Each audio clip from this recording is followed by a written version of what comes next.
Welcome, in front of me is a Samsung Galaxy M11 and today I'll show you how to hard reset the device through settings. And to get started, obviously let's navigate into the settings. From here, scroll all the way down to General Management, tap on Reset, and then choose Factory Data Reset. Now before we actually get any further, I will mention that this will remove basically everything from your device, and you actually have a message right here that's telling you that it removes your Google account, system, app data, settings, downloaded apps, music, photos, other user data, and basically everything.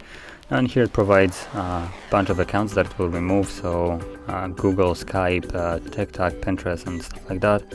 And then it looks like apps as well.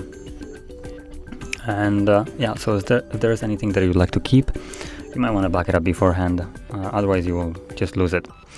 So assuming you have already done it or you don't want to, then you can tap on Reset and delete all, and the process will begin. Now this will take about 5 minutes or so, and once it's finished we should be greeted with the Android setup screen.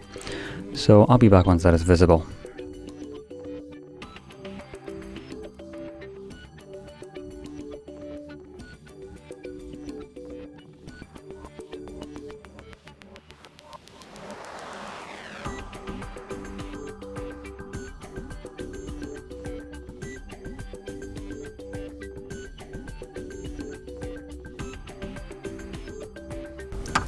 And as you can see, now the process is finished and you can set up your device as however you like. So if you found this video helpful, don't forget to hit like, subscribe, and thanks for watching.